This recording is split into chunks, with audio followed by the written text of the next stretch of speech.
This is the 19th century. A pivotal, tumultuous age that witnessed revolutions in industry, technology, and politics.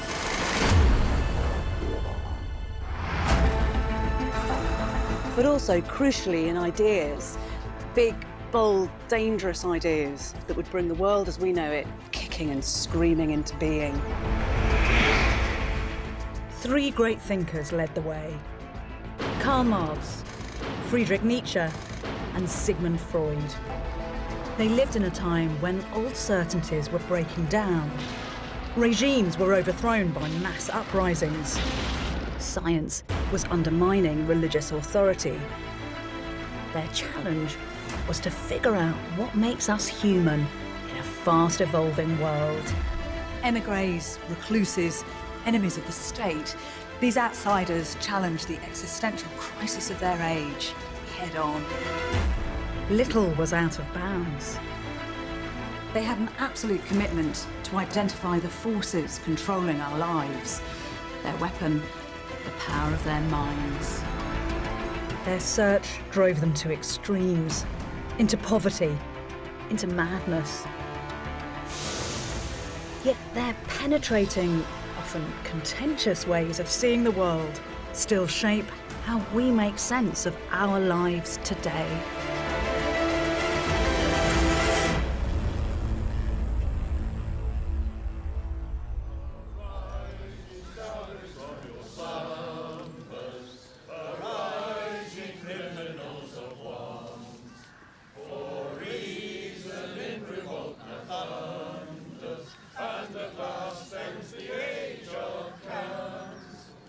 Of all the great historical figures buried in Highgate Cemetery, there's one who continues to divide opinion like no other.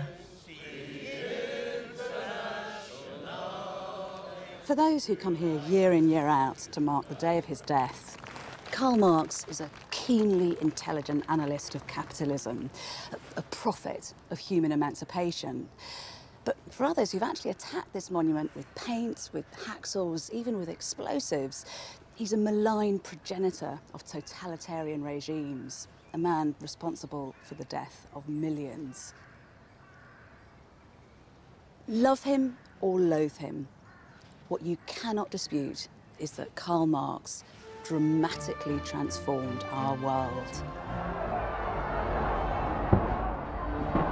Within 70 years of his death, 1/3 of the world's population was ruled by governments claiming Marxism as their doctrine.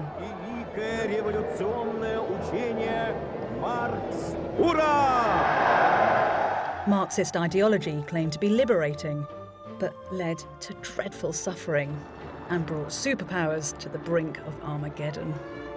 It shall be the policy of this nation to regard any nuclear missile launched from Cuba as an attack by the Soviet Union on the United States. Communism was widely discredited, precipitating its fall in the 1980s and 90s. But economic crisis and social unrest have put Marx's ideas back in the spotlight. I want to start at the beginning, not to study Marx with the hindsight of history, but to try to understand what motivated him in the context of his own times.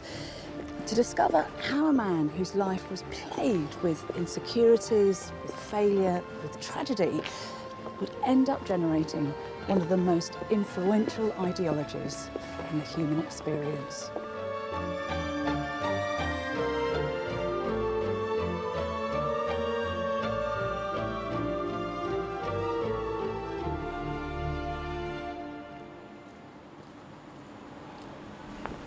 We tend to think of Marx as a rather imposing greybeard figure, staring out sternly from Soviet propaganda. But this early image of the young Marx, dashing, dapper, privileged, offers a rather different story. His birthplace, Trier, was an elegant Rhineland town, now part of modern Germany. Born in 1818 to upwardly mobile parents in this handsome building, Marx's childhood was, on the face of it, pretty idyllic, and thoroughly bourgeois. But one day, when Marx was just 15, his father Heinrich met with a group of respected public figures here at Trier's Casino Club.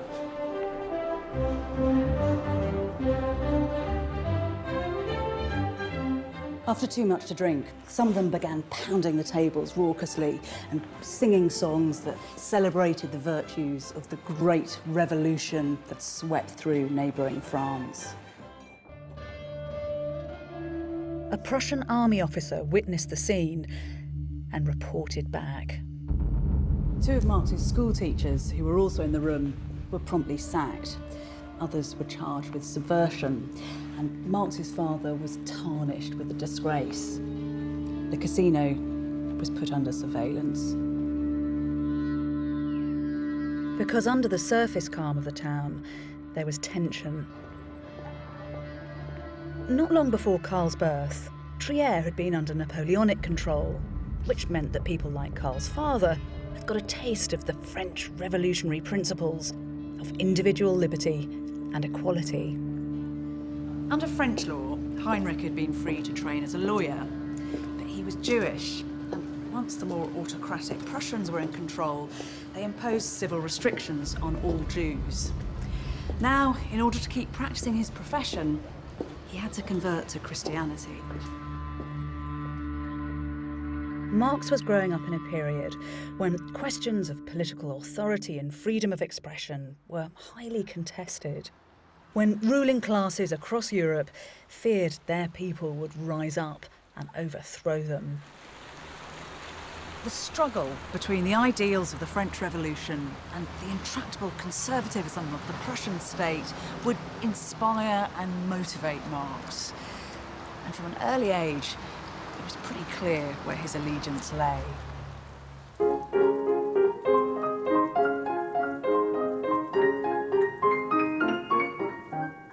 When he was 17, Marx was packed off down the Moselle River to study law at Bonn University.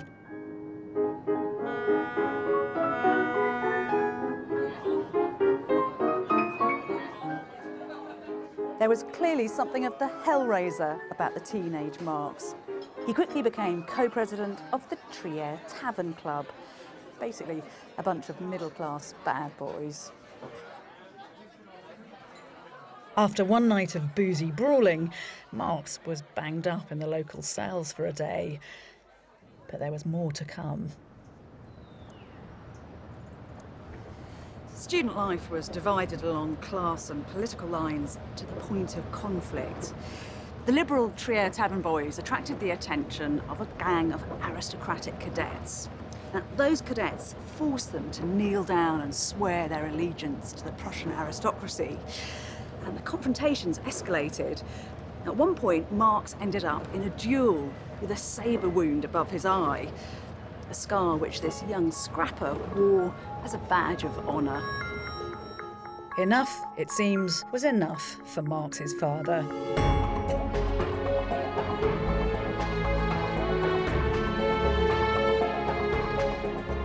Heinrich transferred Karl to the more studious environment of Berlin University. Yet, even here, Marx found other distractions.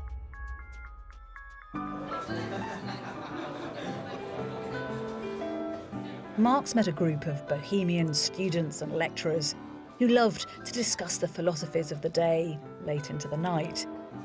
He grew a beard and joined the Young Hegelians, a group obsessed with the theories of a university professor who'd recently died, George Hegel.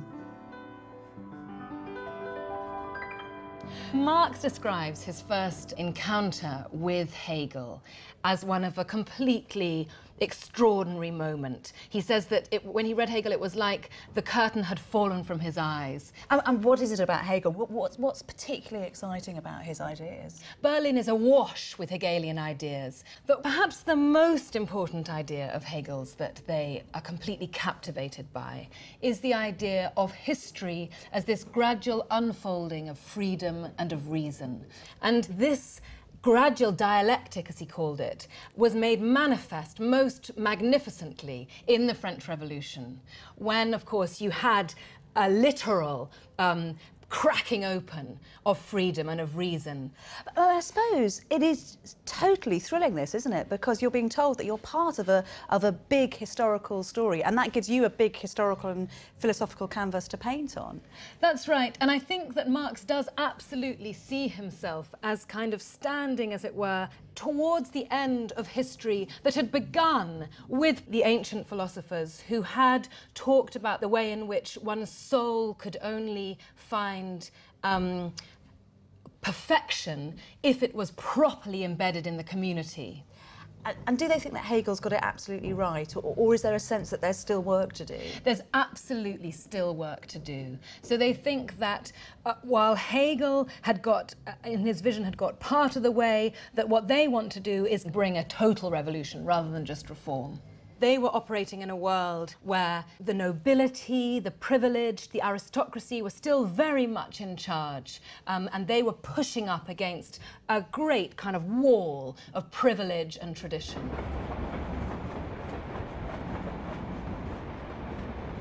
Marx and the young Hegelians believed that the single greatest obstacle to human progress was religion. So they set out to critique and to attack it. Now, you've got to think how subversive this is. Some said that the Gospels of the New Testament were just folk tales, not divine historical truth. That's really shocking.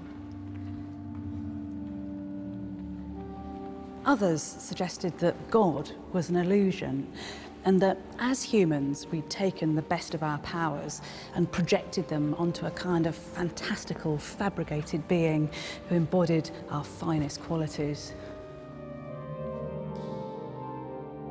The young Hegelians believed that this existential separation, brought about by religion, limited our human potential. Only by abandoning its delusions could we truly flourish. Of course, the group's iconoclastic, many would say blasphemous ideas, had wider implications. The relationship between church and state was tight to the point of total union. Criticism of religion was tantamount to criticism of Prussia. Marx had aspired to an academic career, but the Prussian authorities would not tolerate subversives in their universities.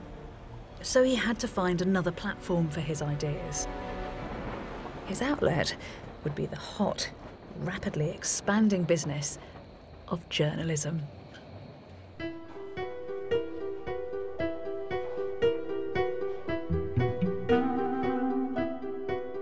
Marx thought that the written word had transformative power, and he became editor of the Rhineland News, based in Cologne, a mouthpiece for liberal entrepreneurs pushing for constitutional reform. He made an immediate impact.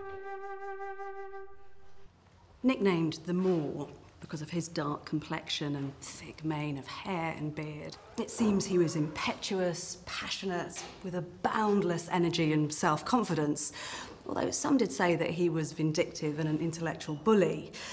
But whatever his shortcomings, his drive and acuity got the job done. Under his tenure, circulation of the paper rose dramatically. Marx's journalism took up the cause of his nouveau riche paymasters and attacked the old political elite. Here's a typical example of his lacerating style. It's polemic, laced with a kind of withering sarcasm. The aristocracy cannot be given the form of law because they are formations of lawlessness.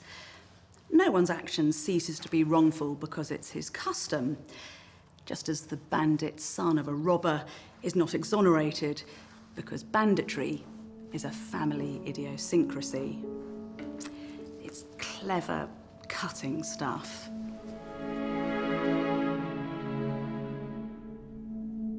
Marx gained notoriety through his thinly veiled attacks on the Prussian ruling classes.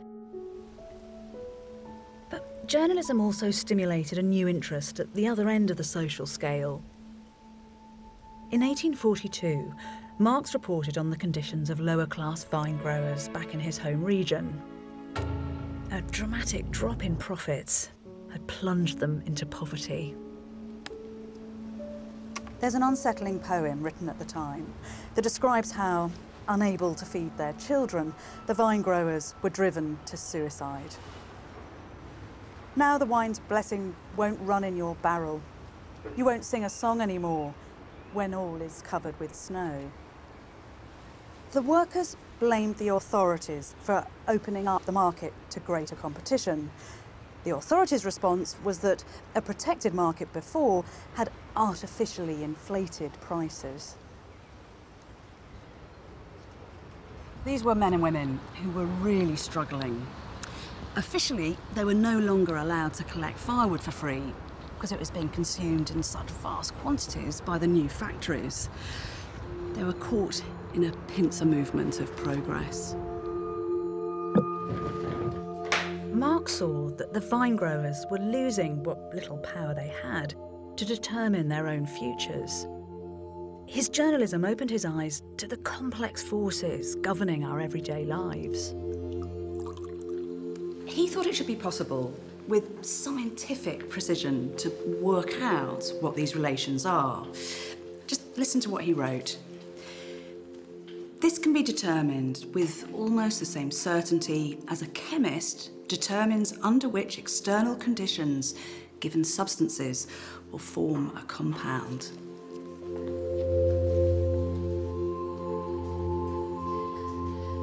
But a clinical deconstruction of the nature of society was just the sort of thing the Prussian authorities feared. Marx's provocations had ruffled the feathers of those in power once too often. His paper was shut down. So we should picture Marx, aged just 25, angry, ambitious, criticised. Censured in Prussia, he resolved to travel to the fulcrum of game-changing, provocative ideas. The origin of those protest songs that his father once sang. The rallying point of revolution.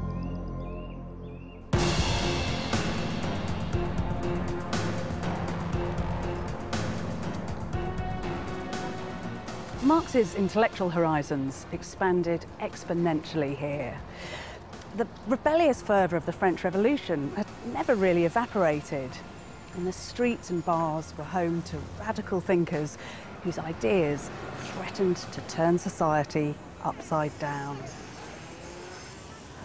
There were libertarian anarchists who declared that all property was theft, utopian socialists who sought common ownership of the means of production, and communists who advocated the creation of workers' cooperatives known as communes.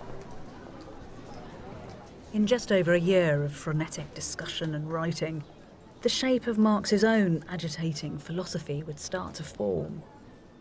And this was a new chapter in more ways than one. He'd arrived with his childhood sweetheart and now wife, Jenny von Westphalen. The two had enjoyed the trappings of a well-to-do lifestyle back in Trier. She was the daughter of a baron, and her father had introduced Marx to liberal thinkers and writers like Shakespeare. But here in Paris, they had to turn their back on creature comforts and salon society.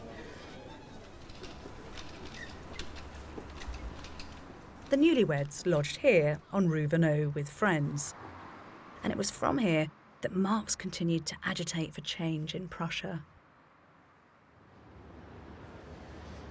Marx helped to launch an ambitious publication that encouraged collaboration between French and Prussian radicals. Actually, there was only ever one edition because of the difficulty, partly, of smuggling it into Prussia. But the early essays that Marx wrote for this failed publication are both historic gold and pivotal in the evolution of his ideas. In these essays, we can start to piece together Marx's quest to identify exactly what it is that limits humanity's freedom. He's starting to take a different course from the young Hegelians. Rather than seeing religion as the root cause of our problems, he describes it simply as the opium of the people, just a painkiller for something much more deep-seated.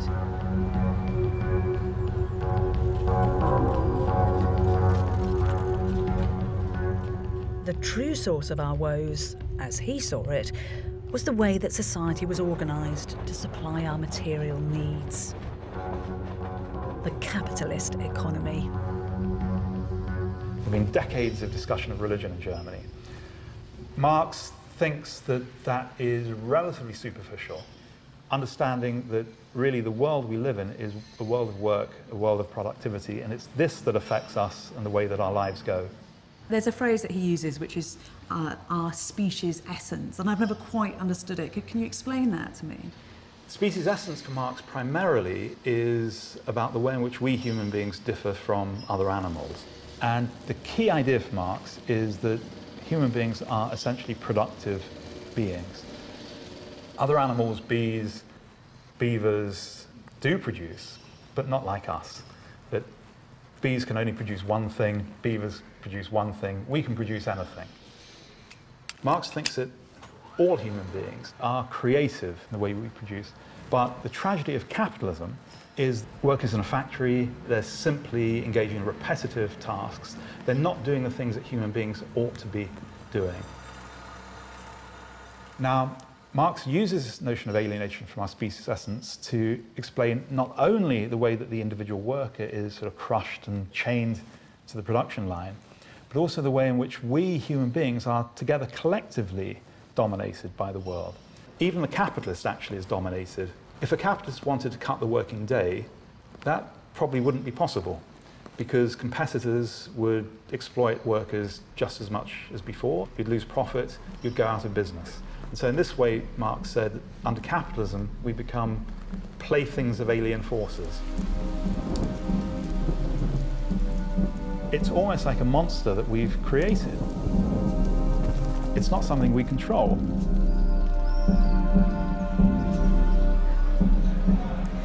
Now that Marx saw the world in a different way, he set out to expose its workings.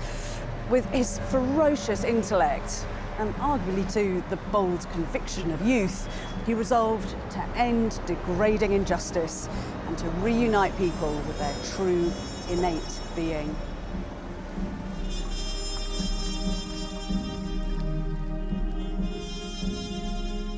But Marx's philosophical mission would be beset by personal battles.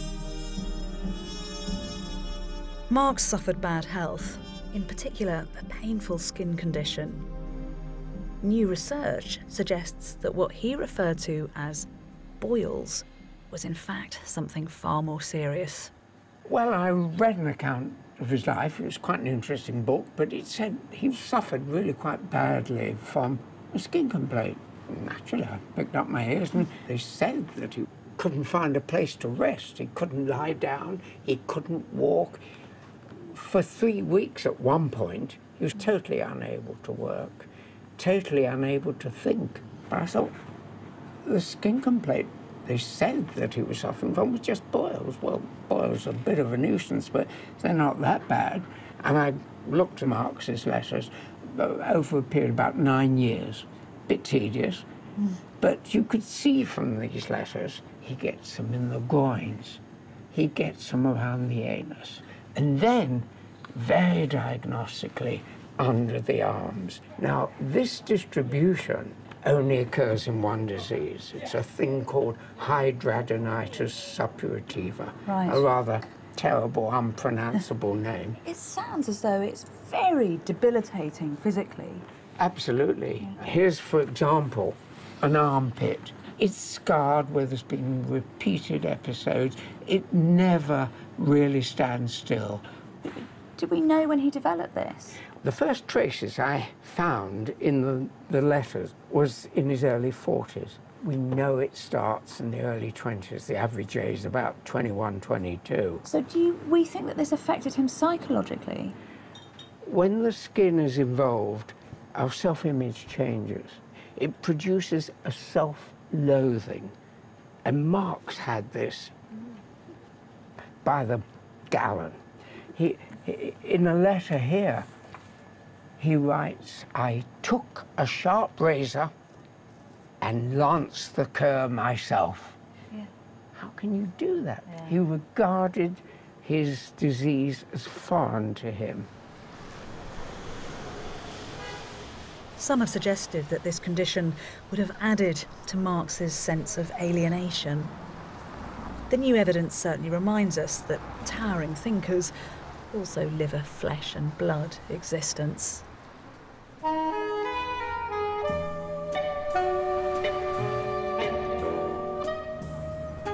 In 1844, Marx became a father for the first time.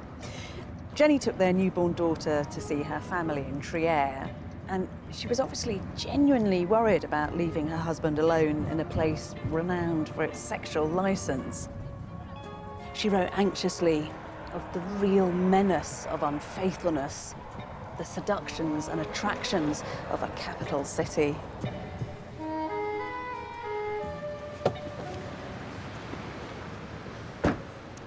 Marx did arrange a rendezvous, but this was purely a meeting of minds, an appointment with a radical writer who'd contributed to Marx's failed journal, Friedrich Engels.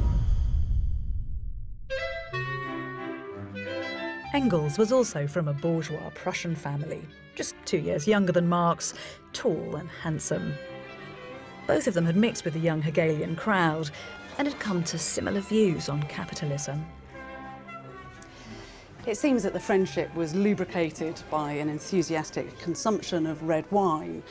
The two were inseparable for 10 days, talking late into the night and railing against social, political and economic injustice, what Engels called the sheer misery and material squalor of industrial life. Engels readily conceded that Marx was by far the cleverer of the two, but he had something that Marx lacked. Engels had been leading a kind of double life. Over the last 2 years, his day job had been working for his father's textile business in industrial Manchester. So he had first-hand experience of the engine room of capitalism. Engels' lover was an Irish immigrant factory worker called Mary Burns. She'd shown him the slum districts of Manchester, and so he'd witnessed the poverty of the urban classes in ways that thesis-bound Marx never had. As collaborators and friends, their joint mission was to open people's eyes to what they judged to be the devastating realities of capitalism.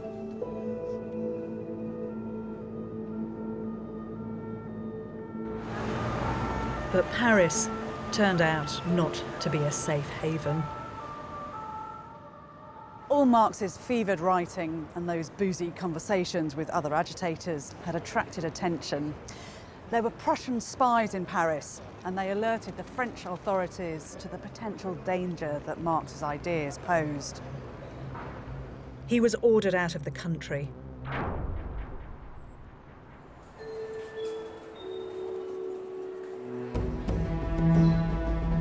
In January 1845, Marx fled Paris in haste by postal coach, leaving Jenny behind with their baby daughter to frantically pack up all their belongings. Neighbouring Brussels accepted political refugees, and Marx applied for asylum.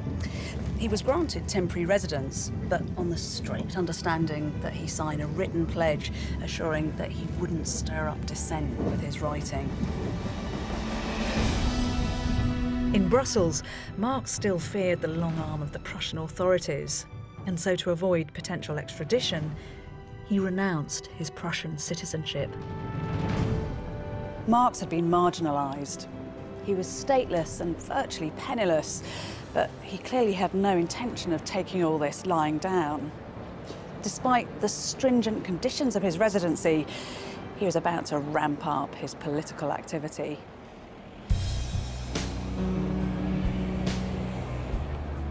Marx reunited with Engels, and together they became part of the clandestine world of the communists.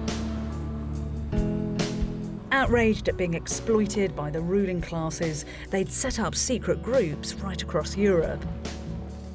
These working-class activists wanted to abolish private property and to create a revolutionary society. We know that Marx and Engels hung out here with communists in what was once a smoky bar and has now, rather ironically, been transformed into an elegant bourgeois bistro. The men that Marx met here, he believed to be the very foot soldiers of revolutionary change. Change which, and this is a critical shift, Marx now actively sought to effect himself. As he wrote, philosophers have only interpreted the world. The point is to change it. He and Engels matched their words with deeds and began to coordinate a network of communists across Europe from their base in Brussels. But they didn't stop theorising.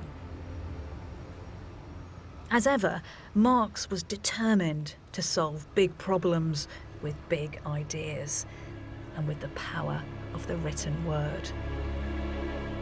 Marx and Engels are working furiously together here. What's the quantum shift in their thinking? The quantum shift is they now see that it's economic organisations and the way they change throughout history, that's what drives history forward, that's the motor. And they see the way society organises itself economically changing according to new technological developments. And they trace movements from a very early cooperative, as they see it, cooperative society in which people live in a communal fashion through slave-owning societies on into medieval feudalism with aristocratic landowners and their serfs, and then the Industrial Revolution and the birth of capitalism. So this is history as they see it. What's the issue here? I mean, what's the problem with this? Well, the problem is that for most of human history, there have been haves and have-nots, and that most humans have lost out to the people who own the property and who own the means of production. And he thinks the problem is getting even worse under capitalism.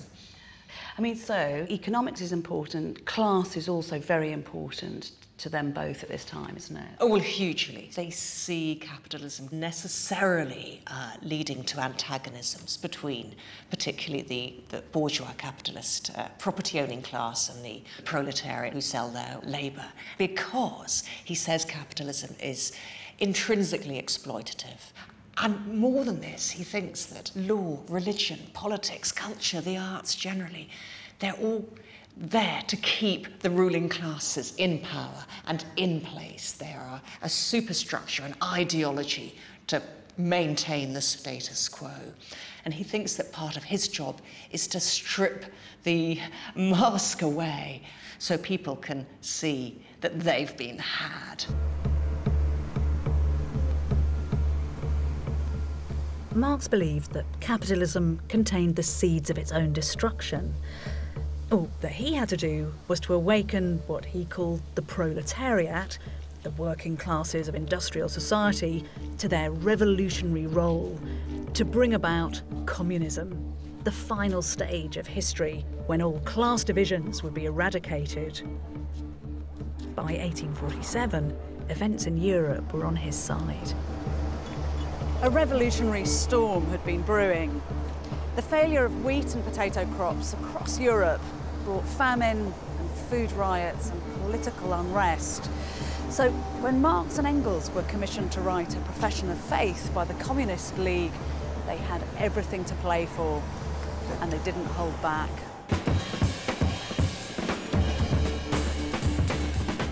In January 1848, Marx and Engels hurried to meet their tight deadline. Written with immense fluency in just over 2 weeks in a fog of cheap cigar smoke, they produced this little book. This is the Communist Manifesto. It's just 30 pages long, but in those pages is some of the most infamous and influential political propaganda of all time. A lot of people think this is just going to be a kind of hatchet job on capitalism, but he's full of praise for the bourgeoisie, and he says that it's accomplished wonders, far surpassing Egyptian pyramids, Roman aqueducts and Gothic cathedrals. I mean, that sounds like a great celebration of the bourgeoisie and of capitalism in a way. Well, it is. I mean, he's actually saying that without the advances and the things that capitalism can bring, communist society cannot work, because communist society needs an abundance of goods that everybody can take advantage of. And he actually says at one point, just before that quote, he says the bourgeoisie has got a revolutionary role in history. And he's really gingering up the language. I mean, because some of those phrases, you know, the spectre of communism is haunting Europe, and all that's solid melts into air. They're incredibly memorable, aren't they? Yeah, the bourgeoisie creates its own gravediggers. Yeah. You know, he's a master of prose, really. He knows exactly what he's doing. The one thing that troubles me, though, is when ideas become ideologies, and that feels like that's what's happening here. There's a kind of calcification of ideas, so it becomes quite a dangerous document. Yeah, just as he said that the bourgeoisie was like a sorcerer that's created something that he can't actually control anymore. Perhaps he's doing that. He's creating something that he can't control anymore, especially when he's gone. Despite the radical fervour and sheer rhetorical power of the manifesto, it went almost unnoticed. The ink was still wet on the first German edition when revolts erupted across Europe. Here in Paris, workers barricaded the streets. After 3 days of frenzied fighting, they overthrew the monarchy and proclaimed a republic. You can just imagine the atmosphere of expectation. Something equivalent perhaps to the experience of the Arab Spring. The world changing in front of your eyes. People power overturning the status quo. A domino line of radicalism. The Belgian authorities, fearing an uprising, gave Marx just 24 hours to clear out. He needed little encouragement to leave and to take up a lead role with the revolutionaries. But the insurrections quickly collapsed in chaos. In France, an attempt by the new Republican government to quell a workers' protest spiralled out of control. Over 10,000 died or were injured. And across Europe, the old ruling classes quickly re-established control. Marx ended up in Prussia, hoping to foment revolution. But he was arrested, put on trial for inciting rebellion, and narrowly escaped prison. There was just one haven left, a relatively stable kingdom that was still prepared to take on refugees with radical views. In August 1849, Marx set sail for England.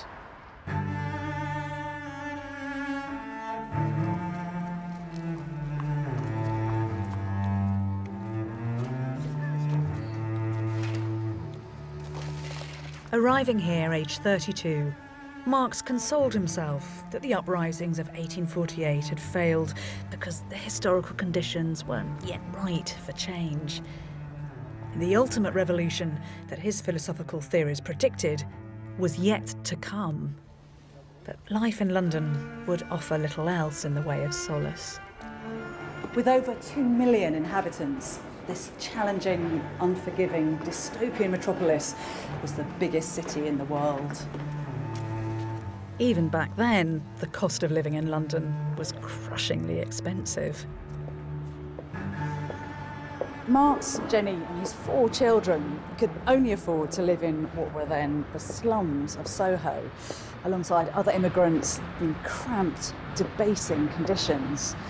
Jenny actually wrote that it cost more to rent one room here for a week than the biggest house in Germany for a month. In London, Marx set out to write a definitive account of the driving forces of capitalism. But his plans were complicated by the turmoil of his personal life, which was still subject to Prussian surveillance. A spy who managed to gain access to Marx's home described the household as squalid and chaotic. Washing, grooming and changing his linen are things he does rarely, and he often gets drunk. Though often idle for days on end, he will work day and night with tireless endurance. He has no fixed time for going to sleep and waking, and he often stays up all night and then lies fully clothed on the sofa at midday.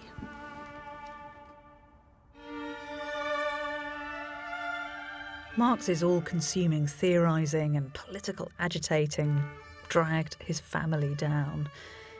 Unemployed and destitute, they pawned everything and ran up tabs with local businesses, while Jenny went to beg her parents for a handout. And then we're told Marx made things worse. Living with a family was a feisty woman called Hélène. She helped around the house, she was a fellow radical and a friend. But Marx slept with her and fathered an illegitimate son at the same time that Jenny was pregnant again. This was not Marx's finest hour. Jenny was furious. They'd all known each other for a long time, so clearly there is some drama and upset that goes on. And it is really, really heavy going. Marx is sending notes to Engels saying, I can't go home because it's an absolute storm. And everybody is really upset, and Jenny is furious, please come and have a drink with me in the pub on Great Russell Street. You know, he has slept with somebody who's not his wife, she's pregnant. This is a terrible stigma at the time. It's tough. Now, it was really, really tough in the middle of the 19th century. Well, is it? Because they are quite conventionally unconventional. And at that time, illegitimacy, particularly in the circles that they were moving in politically and socially, isn't such a stigma. But at the same time, quite a lot of the evidence points towards the fact that Jenny wanted it covered up. So who takes responsibility for all this? Who makes it okay is Engels. He lets it be understood that he is the father. And Engels, he takes the rap for his best friend. Wow. And what do you think this incident tells us about Marx? Marx is a man. And ultimately also a Victorian patriarch. A man like any other that needs to be understood in context. And all heroes have their flaws. Throughout his troubles, Marx was always propped up by Engels. He compromised his revolutionary ambitions and returned to his father's factory, somewhat paradoxically, to bankroll Marx's theorising. But despite this, Marx's family life was mired in tragedy. 3 of his children died in infancy. The nadir was the death of Marx's 8-year-old son, Edgar, the apple of his eye, who died in his father's arms on Good Friday, 1855.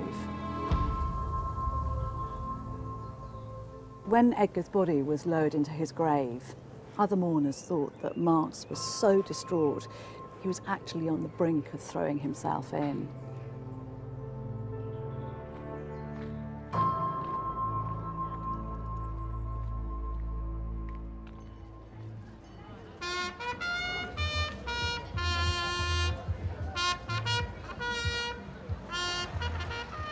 But after the heartbreak came a modest reprieve. Jenny received 2 inheritances, allowing them to move to the relative prosperity of the suburbs.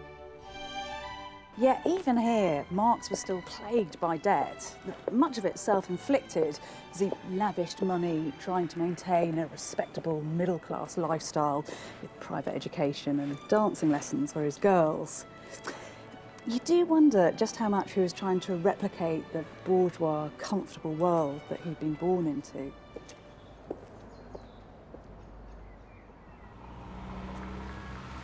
By the time Marx turned 40, he was a regular at the new reading room of the British Museum. Here he spent 12 hours a day gathering evidence for his definitive critique of capitalism, Das Kapital. By the 1860s, Britain was the world's industrial powerhouse. The UK population had doubled since the turn of the century, with terrible social impact. Sifting through public records, Marx would find what he was looking for. Traces of the destructive consequences of rampant capitalism. This is a Children's Commission report, 1863, so exactly at the right time for Marx to be writing Capital. And there's a 9-year-old kid working a 15-hour day. Marx looks at that and he understands that in that story lies the whole secret of how the system works. The secret of capitalism is this idea of surplus value. Where does profit come from? Marx says it comes from work. When this little boy turns up to work, everything that's gone into getting him there, the food, the clothing, maybe the education, certainly the housing, costs some money. And his labour is worth all of that. But the amount of work he does during that working day, that 15-hour working day, is way above what he needs to. And the difference between what it should take, what his work is really worth, and what he's actually working is a surplus. That's where profit comes from. And we know, actually, that he is trawling through this stuff for these acute examples of exploitation, because he wants to shove the concept of exploitation right down the throats of mainstream economics. Mainstream economics then and today doesn't even accept that exploitation exists. When a factory falls on the head of a bunch of Bangladeshi garment workers, that's an accident. To Marx, it's one of the most fundamental laws of capitalism that the capitalist will extract the maximum amount of surplus value that they can. Where's this system heading? What does he think the future of capitalism is? Marx isn't predicting the imminent doom of capitalism. He understands that it is a fully functioning system, but he identifies the fragility that in a system based on profit, where all the profit is extracted from the work of people, then you hit limits. The first limit you hit is the working day, because you can't extend the working day forever. You must innovate, you must create machines, and the machines squeeze the worker more and more out of the production process, then the very source of all the profit is squeezed into a tiny area. So you get repeated crises of profitability. People in Marx's time were asking, whose fault was it that X, Y, Z company went bust? Marx says it's not anybody's fault, it's the fault of the profit system, which is based on the exploitation of workers. And the exploitation of workers cannot go on producing the profit at the rate it is required to expand the system forever. Marx believed there were too many contradictions within the capitalist system for it to survive. The cycle of boom and bust, of expansion and recession, meant that it was inherently unstable.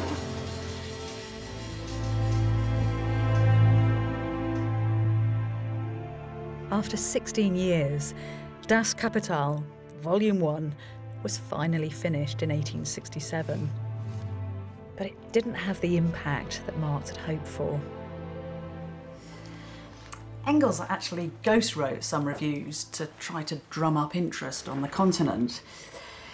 Now, Marx suspected that the indifferent response was a conspiracy of silence orchestrated by his enemies. But I think it's probably much more straightforward than that. Capital is really long, and although some of the writing is very vivid, much of it is dense and demanding. And reading this cover to cover is a serious commitment.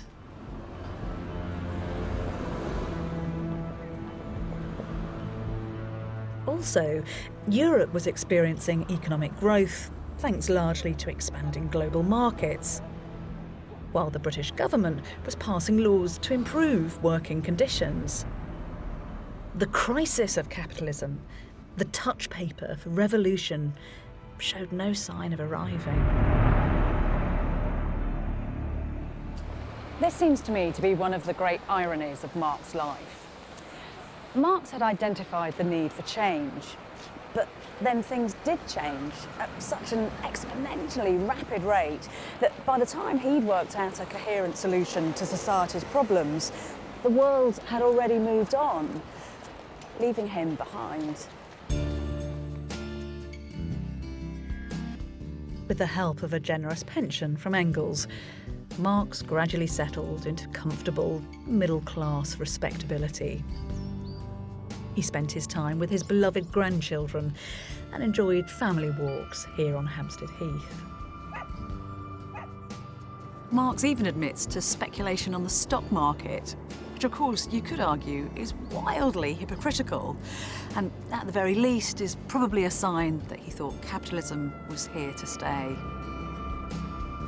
In his 60s, he became crippled by worsening health and heartbroken by the death of his wife, Jenny. Knowing he was nearing his end, he had this photograph taken as a lasting memory for his daughters, before symbolically shaving off his trademark beard and hair.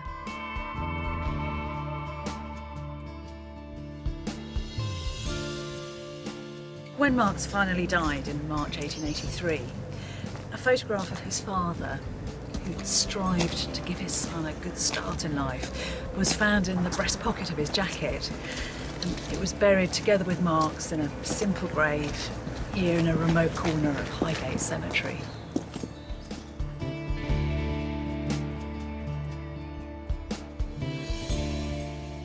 Engels paid for Marx's original burial plot. Just 11 mourners attended the funeral. Engels' words by Marx's graveside, "His name and work will endure through the ages," must have seemed more optimistic than prophetic. But as it turned out, he was absolutely right.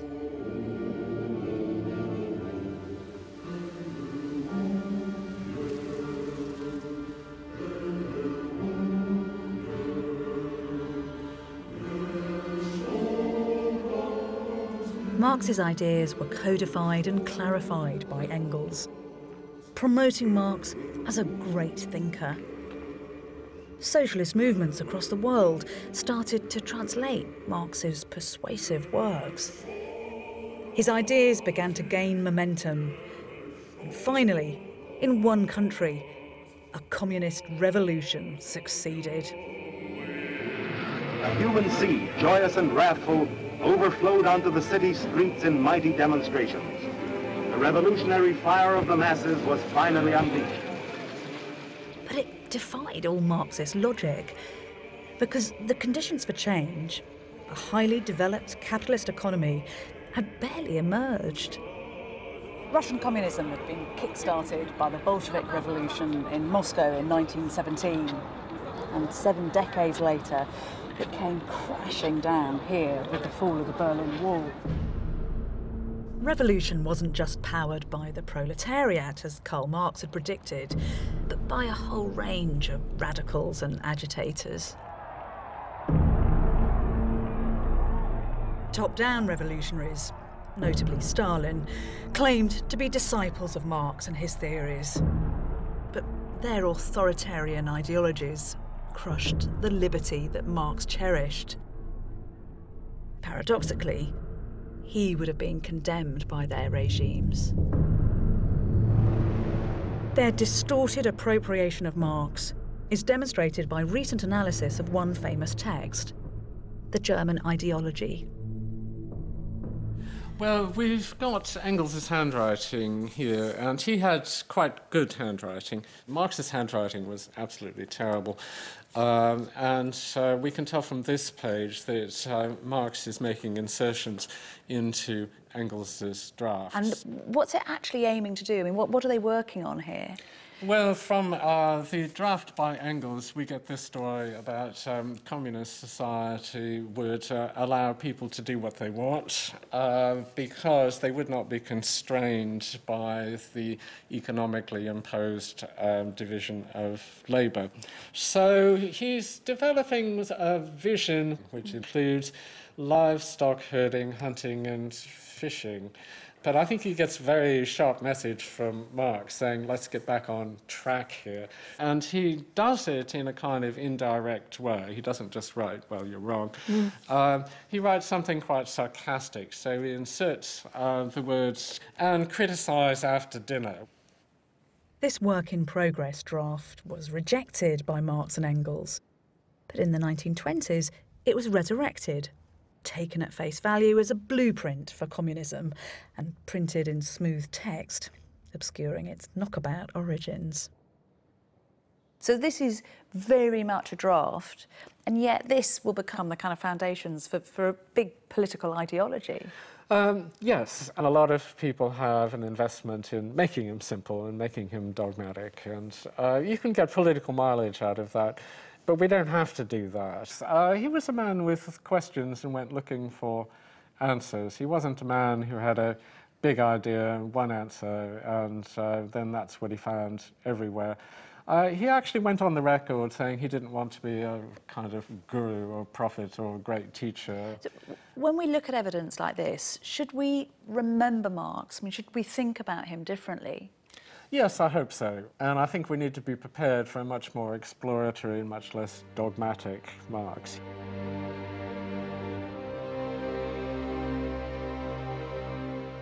I think Marx's genius lies in his determination to think abstractly about capitalism, to look beneath the surface reality, to ask about its destiny.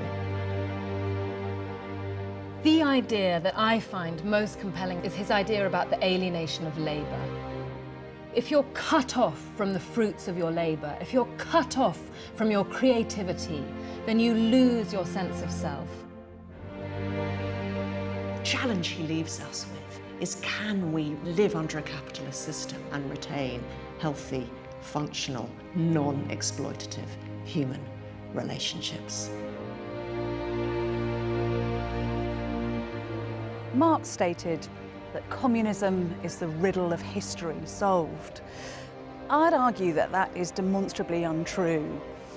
His prediction that a communist utopia would emerge to emancipate humanity is yet to be realised. And as a historian, I just can't accept that one single idea can solve the complex riddle of the human experience. There's a dreadful paradox that the man who said that he hated ideology inspired one of the most rigid ideologies in history. It seems to me that Marx's life story trumpets a warning that ideas can acquire their own inherent power, and that charismatic, explosive thoughts, particularly if set down on the page as writing, can be twisted from their original intention and manipulated for malign ends. But Marx's desire to find the root cause of human distress, of suffering and inequality, is surely a laudable goal. So whether you choose to read Marx as a hero or a villain, his philosophical journey must be interrogated and never forgotten.